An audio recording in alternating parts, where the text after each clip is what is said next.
சரவணபவ.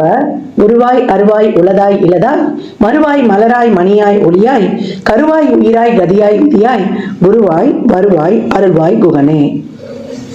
அன்பர்கள் அனைவருக்கும் வணக்கம். நான் ஆர்த்திய சொர்ணலட்சுமி பேசுறேன். இந்த பதிவு ஜனவரி மாதம் நடைபெறவிருக்கும் பொதுவான பலன்களை ராசி பலனாக காணவிருக்கிறோம். அன்பர்கள் அனைவருக்கும் என் உளம் கனிந்த இனிய புத்தாண்டு நல்வாழ்த்துக்கள்.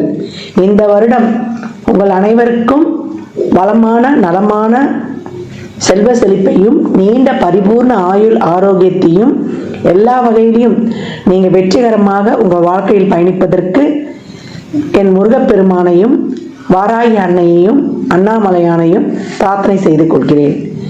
ஜனவரி மாதம் கிரகங்களின் கோச்சார நிலையை வைத்து என்ன மாதிரியான பலாபலன்கள் 12 ராசிக்கு இருக்குது என்பதை நம்ம தெளிவாக காணலாம். முதல்ல நம்ம கோள்களின் சஞ்சார நிலையை சிறப்பாக பார்த்துடலாம். இந்த மாதம் கோள்களின் சஞ்சார நிலையில் பார்த்தீங்கன்னா, நமக்கு ரிஷபத்தில் குரு பகவான் வக்ர நிலையில், செவ்வாய் பகவான் நம்மளுக்கு வக்ர நீசமாக இருக்கார். அவர் மீது நம்ம கடகம்னு நம்மளுக்கு பயிற்சி ஆகி கொண்டிருப்பார் அப்படின்னு எடுத்துக்கலாம்.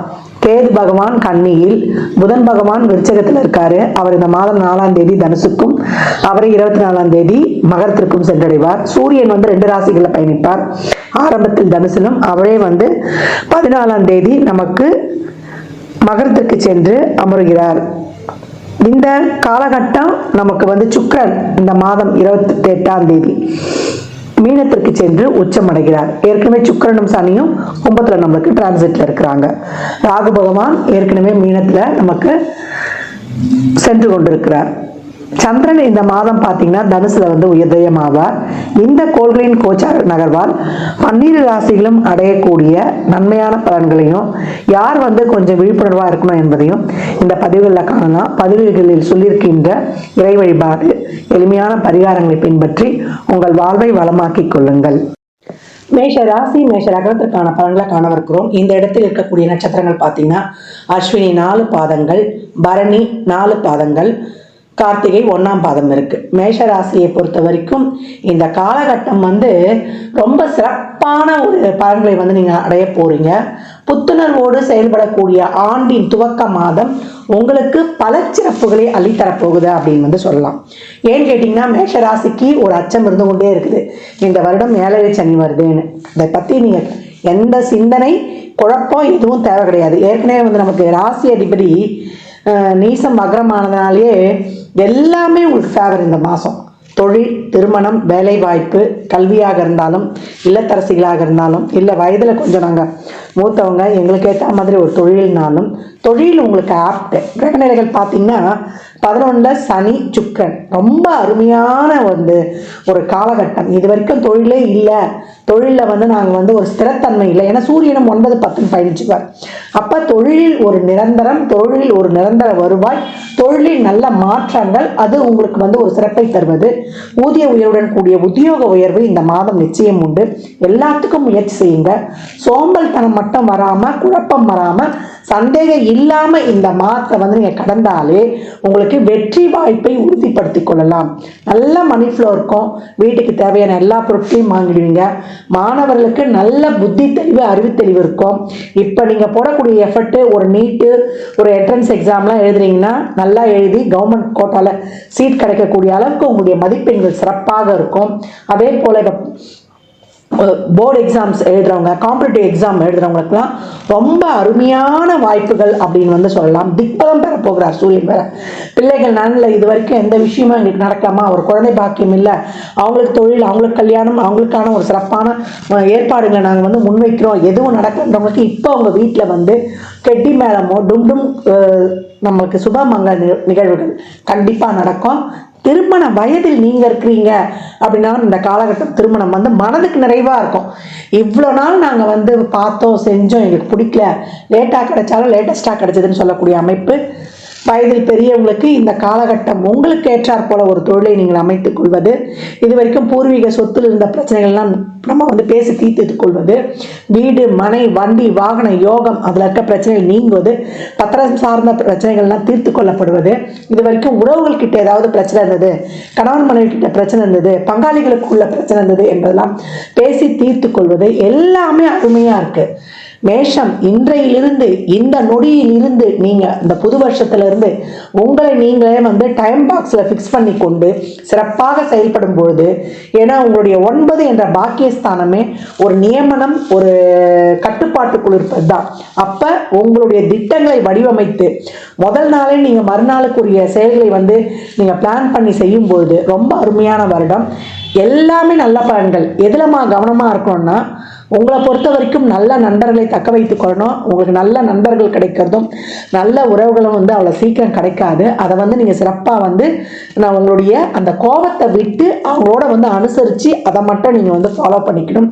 வாய் வார்த்தைகள் கொஞ்சம் தேன் தடவையே நல்ல வார்த்தைகளாக பேசணும். அதை மட்டும் டக்குன்னு விட்டுடாதீங்க. ஏன்னால் இது இருக்கக்கூடிய அஸ்வினியும் சரி, நமக்கு கார்த்திகை நட்சத்திரமும் சரி, கொஞ்சம் வந்து கோபம் கொஞ்சம் கூடவே இருக்கும். பரணி கோபம் இருக்கும், அது பாலிஷ்டாக காட்டிடும். அதனால் நீங்கள்லாம் வந்து இதில் மட்டும் கொஞ்சம் கவனமாக இருங்க. உறவுகளை மட்டும் தக்க வைத்துக் கொள்ளணும். உடல் ஆரோக்கியத்தில் ஒரு சின்ன உடல் உபாதையாக இருந்தாலும் நீங்கள் கவனம் எடுத்துக்கணும். கோயிலுக்கு போகிறீங்களோ இல்லையோ, நீங்கள் இந்த காலகட்டம் உடலுக்குன்னு சொல்லிட்டு நீங்கள் ஒரு எக்ஸசைஸில் போய் செஞ்சுருது, மனதுக்குன்னு வந்து மெடிடேஷன், யோகா, தியானம் பயில்றது, இதெல்லாம் பண்ணும்போது உங்கள் வாழ்க்கையை வந்து நீங்கள் சிறப்பாக கடந்து வந்துடலாம்.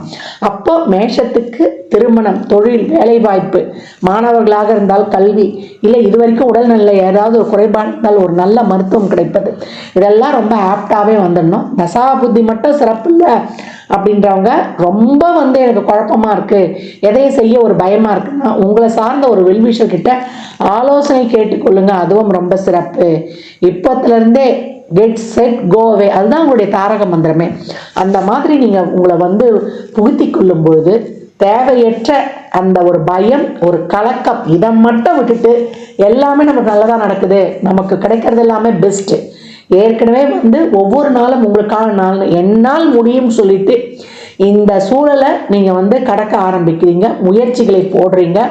உங்களுடைய ஒவ்வொரு கடினமான முயற்சியும் உங்கள் வாழ்க்கையில் வந்து உங்களுக்கு மிகப்பெரிய லாபத்தையும் உயர்வையும் தரவிருக்குது. ஒரு சிலர்லாம் வந்து வாழ்நாள் சாதனையாளர் அவார்டு பெறக்கூடிய ஒரு சிறப்பு, உங்கள் பணி செய்கிற இடத்துலேயே உங்களுக்கான கௌரவம், மரியாதைகள் இதெல்லாம் கிடைக்கப்பெறும்.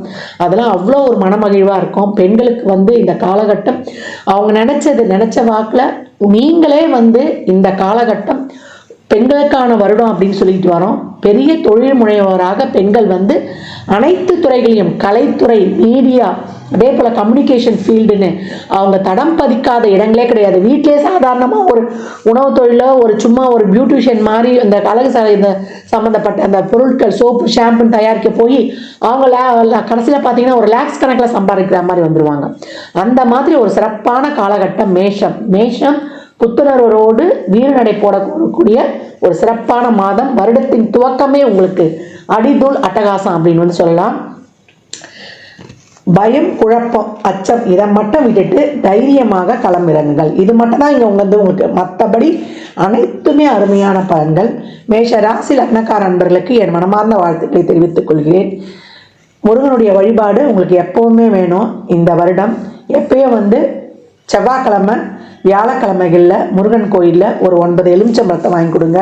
ஒரு மஞ்சத்தூள், ஒரு குங்கும பாக்கெட்டோடு வாங்கி கொடுத்துட்டு 3 எலுமிச்சம்பழத்தை தனியாக வைத்து, ஒன்று நீங்கள் ஜூஸ் போட்டு குடிக்கணும், ஒன்று உங்கள் பையில் இருக்கணும், ஒன்று உங்கள் பூஜை அறையில் இருக்கணும். இதுதான் உங்களுக்கான ஒரு சேஃப்டி கவசம்.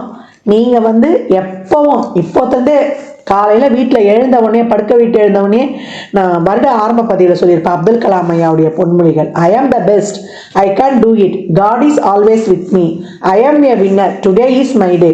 எழுந்த உடனே சொல்லணும். தோப்புக்கரணம் போடணும். தோப்புக்கரணம் 50 வயதுக்குள்ளே இருக்கிறீங்கன்னா நீங்கள் கிழக்கு முகமாக போடுவது, 50 வயதுக்கு மேற்பட்டீங்கன்னா வடக்கு முகமாக போடுவது. இல்லை எனக்கு நீ ஆப்ரேஷன் பண்ணியிருக்காங்க, எனக்கு கால் பிரச்சனை இருக்குதுன்றவங்களாம் அந்த ஒரு சேரில் உட்காந்து தோப்புக்கரணம் போடுற மாதிரியே உங்கள் நினைவில் வந்து நீங்கள் நினைக்கும் பொழுது அது அப்படியே செயல்பாடு வந்து அங்கே ஆக்டிவேஷன் ஆகிடும். பாருங்கள், ஒவ்வொரு நாளும் உங்களுக்கான நாள் அப்படின்றத நீங்கள் கண்கூடாக பார்க்கலாம். மேஷ ராசி லக்னக்கார நண்பர்கள், துப்புரவு பணியாளர்களுக்கு, தூய்மை பணியாளர்களுக்கு, மாற்றுத்திறனாளிகளுக்கு, வயதில் ரொம்ப கஷ்டப்படுறவங்களுக்கு, மாதம் நீங்கள் பிறந்த நட்சத்திரம் அன்று இல்லை மாத பிறப்பன்று அன்னதானம் செய்ய செய்ய செய்ய செய்ய உங்கள் வாழ்க்கையில் பாருங்கள் மிகப்பெரிய ஒரு மாற்றம், ஏற்றம் மிக சிறப்பாக இருக்கும். மேஷ ராசி லக்னக்கார அன்பர்களுக்கு என் மனமார்ந்த வாழ்த்துக்களை தெரிவித்துக் கொள்கிறேன். எந்த பலன்கள்லாம் கோள்களின் கோச்சார நகர்வு வைத்து சொல்லப்பட்டிருக்கு, உங்க சுய ஜாதகத்துல இப்ப என்ன தசாபுதி நடக்குது, அது எதற்காக உங்களுக்கு ஊக்கப்படுத்துது, அது திருமணம் குழந்தை பாக்கியத்திற்கா இல்ல பொருளாதார முன்னேற்றத்திற்கா என்பதெல்லாம் உங்க சுய ஜாதகத்தை ஆய்வு செய்வதன் மூலம் மட்டுமே நாம் தெள்ள தெளிவாக அறிந்து கொள்ள முடியும். மேஷ ராசி லக்னக்கார அன்பர்களுக்கு என் மனமார்ந்த வாழ்த்துக்களை தெரிவித்துக் கொள்கிறேன். ஜாதகம் பார்க்க விரும்பும் நண்பர்கள் இந்த எண்ணிற்கு ஒரு மெசேஜ் செய்யுங்க. தங்களுக்கான விவரங்கள் அளிக்கப்படும், அப்பாயின்மெண்ட் பெற்றுக்கொள்ளலாம். ஜாதகம் சிறந்த முறையில் கணித்து பார்த்து தரப்படும், வாஸ்து பார்த்து தரப்படும், வாஸ்துப்படி வீடு கட்ட பிளான்கள் போட்டு தரப்படும், ஜாதகம் எழுதி தரப்படும், எண்ணியல் படி பிறந்த குழந்தைகளுக்கு பெயர் வைத்து தரப்படும், தொழிற்சாலை நிறுவனங்களுக்கும் பெயர் வைத்து உங்கள் வாழ்வை வளமாக்கிக் கொள்ளலாம். சுபமுகூர்த்த நாட்கள் குறித்து தரப்படும். அவரவர் சேவைக்குண்டான கட்டணத்தை செலுத்தி சிறப்பான சேவைகளை பெற்று வாழ்வை வளமாக்கிக் கொள்ளலாம். மற்றும் ஒரு சிறப்பான பதிவில் சந்திக்கும் வரை தங்களிடமிருந்து விடைபெற்றுக் கொள்வது ஆதித்ய சொர்ணலட்சுமி. மிக்க நன்றிகள். வாழ்க வளமுடன். நற்பவி நற்செழி இறையருளால் அனைத்தும் நிறைவாகட்டும்.